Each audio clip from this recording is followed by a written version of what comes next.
Bismillahirrahmanirrahim. Assalamualaikum. Tajuk kami adalah solat satu. InsyaAllah kami akan terangkan bahagian-bahagian dalam solat satu. Okay. Solat. Solat ialah setiap perkataan dan perbuatan tertentu yang dimulakan dengan takbiratul ihram dan diserahi dengan salam. Sejarah solat. Solat telah disyariatkan sejak dulu lagi, yang mana ketika pada malam Isra' Mi'raj Nabi Muhammad SAW bertemu dengan Allah Subhanahu Wa Taala setelah melintasi dari langit ke langit. Pada asalnya kita telah diperintahkan sebanyak mencecah 100 tak silap waktu ataupun rakaat, tetapi setelah atas budi bicara Rasulullah SAW dan Allah SWT, kita diwajibkan untuk menunaikan 5 waktu sehari semalam solat. Okey. Seterusnya, solat diwajibkan ke atas setiap Muslim, baik lelaki dan perempuan yang waras, berakal, cukup umur dan balik, serta suci daripada najis dan hadas. Seterusnya, azan. Azan adalah zikir khusus yang mana Islam telah mensyariatkannya sebagai pemberitahuan masuknya waktu solat fardu. Tujuannya adalah untuk menyeru orang Islam bersama menunaikan solat. Hukum azan adalah sunat muakkad, dikira sunat kifayah secara berjemaah dan dikira sunat ainiyah secara sendirian. Okey, sejarah azan. Azan telah disyariatkan pada tahun pertama Hijrah. Diriwayatkan daripada Ibnu Umar radhiyallahu anhu, iaitu ketika di Madinah, mereka berkumpul dan menunggu waktu solat. Waktu itu tak ada cara yang khusus diserukan bagi solat tersebut. Jadi bincang-bincang, golongan Nasrani berpendapat menggunakan loceng. Golongan Yahudi pula berpendapat menggunakan suranai. Lalu terdetik di hati Umar radhiyallahu anhu, kenapakah Rasulullah tidak menyuruh seseorang menyerukan solat? Jadi pada waktu itulah Rasulullah SAW bersabda, "Wahai Bilal, berdirilah dan serukan solat." Seterusnya, syarat sah azan. Hendaklah seorang yang beragama Islam, seorang yang mumayyiz, seorang lelaki dalam keadaan tertib, berturutan antara semua lafaznya dan menyaringkan suaranya. Seterusnya, antara sunat-sunat azan ialah menghadap kiblat, suci daripada hadas besar kecil, berdiri ketika azan, melenggang muka ke kanan ketika hayya 'alas solah dan ke kiri ketika hayya 'alas falah. Melafazkan kalimah azan dengan tertil, mengulang dengan suara nyaring, berakhlak mulia dan suara yang adil. Seterusnya, iqamah. Iqamah sama seperti azan tetapi berbeza dari segi pelaksanaannya, yang mana azan tenang dan tidak tergesa-gesa, tetapi iqamat agak segera, cepat. Syarat sah iqamat juga sama seperti azan, dan antara sunat-sunat iqamat juga sama juga seperti azan. Cuma yang lainnya ialah orang yang mengazan itu sendiri yang iqamat. Itu sahaja. Seterusnya, sahabat saya. Okey, kita sambung pula dengan syarat sah solat. Okey, syarat sah solat yang pertama adalah yakin masuk waktu solat. Yang kedua, menghadap kiblat. Yang ketiga, menutup aurat. Yang keempat, suci daripada najis. Dan yang kelima, suci daripada hadas. Okey, so maksudnya suci daripada najis dengan hadas ni semualah kena suci. Pakaian kita kena suci, tempat yang kita nak solat pun kena suci, kita sendiri pun kena suci. Okay, kita masuk pula kepada rukun solat. Okay, actually rukun solat ni ada 13 dan ianya terbahagi kepada 3 bahagian, iaitu qalbi, fi'li dengan qauli. Macam tahu, qalbi merupakan rukun berdasarkan hati, fi'li rukun berdasarkan perbuatan, dan qauli rukun berdasarkan kata-kata. Okay, antara rukun-rukun solat adalah first kali berdiri betul, yang kedua niat, yang ketiga takbiratul ihram, yang keempat membaca al-Fatihah, Yang kelima, rukuk dengan tamakninah. Yang keenam, i'tidal dengan tamakninah. Maksudnya tamakninah ni maksud dia berhenti seketika lah maksudnya. Maksudnya solat tu jangan macam cepat-cepat je. Yang ketujuh, sujud dengan tamakninah. Yang kelapan, duduk antara dua sujud dengan tamakninah. Yang ke-9 duduk tasyahud akhir. Yang ke-10 membaca tasyahud akhir. Yang ke-11 selawat ke atas Nabi. Yang ke-12 salam pertama. Dan yang ke-13 tertib. So tertib ni maksud dia yang dahulu didahulukan dan yang kemudian dikemudiankan.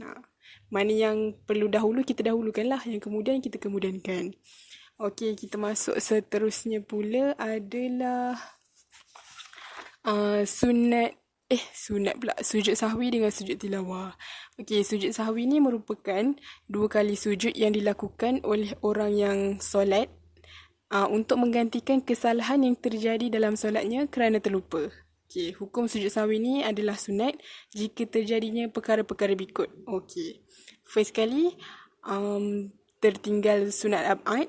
Yang kedua, memindahkan pergerakan atau pekerjaan solat dari kedudukannya. Contohnya maksud kunut ketika rukuk. Yang ketiga, syak pada rakaat solat. Dan yang keempat, tak sengaja buat perkara yang batalkan solat. So maksudnya kalau kita terbuat perkara-perkara berikut, so kita kena buat sujud sahwi. Okay, cara-cara sujud sahwi adalah ianya dilakukan pada akhir solat sebelum salam. Maksudnya sebelum salam tu kita lakukan sujud 2 kali tu lah. Cara bacaan dia subhanallah la yanamu wa la yasu. So, tapi kalau kita terlupa, contoh kalau kita terlupa nak sujud sahwi tu, tapi lepas salam tu kita teringat kan. So kita boleh sejurus lepas salam kita boleh terus buat sujud sahwi. Okay, kita masuk pula dengan sujud tilawah. Okay, sujud tilawah atau dikenali sebagai sujud sajadah. Okay, sujud tilawah adalah sujud yang dilakukan dengan sebab membaca atau mendengar ayat-ayat sajadah. Yang mana ayat sajadah dalam Al-Quran ada 14 ayat sajadah. Okay, syarat-syarat sujud tilawah adalah yang first kali mesti suci daripada hadas. Yang kedua, menutup aurat. Yang ketiga, menghadap kiblat. So syarat-syarat ni adalah untuk orang yang buat sujud tilawah di luar solat. Maksudnya biasa orang buat sujud tilawah dekat dalam solat kan. Biasa orang buat sujud tilawah dalam solat kan. Biasa lepas solat tu terus sujud tilawah. So ni untuk orang yang buat di luar solat. Maksudnya macam tengah mengaji ke tiba-tiba baca surah sajadah kan. So kita kena cukup syarat tu dulu baru boleh buat sujud tilawah. Okay, cara-cara sujud tilawah adalah ni untuk luar solat, takbiratul ihram. First kali niat. Yang kedua, takbiratul ihram. Yang ketiga, sujud. Dan yang keempat, memberi salam. Okay, next kita masuk pula kepada sunat ketika solat. Okay, sunat-sunat ketika solat ni ada 2, terbahagi kepada 2, iaitu sunat ab'ad dengan sunat hayat. Okay, sunat ab'ad adalah jika tertinggal, kita kena ganti dengan sujud sahwi. Okay, apa sunat-sunat ab'ad tu? Sunat ab'ad adalah tasyahud awal, selawat kepada Rasulullah setelah tasyahud awal. Yang ketiga, kunut. Yang keempat, duduk tasyahud awal.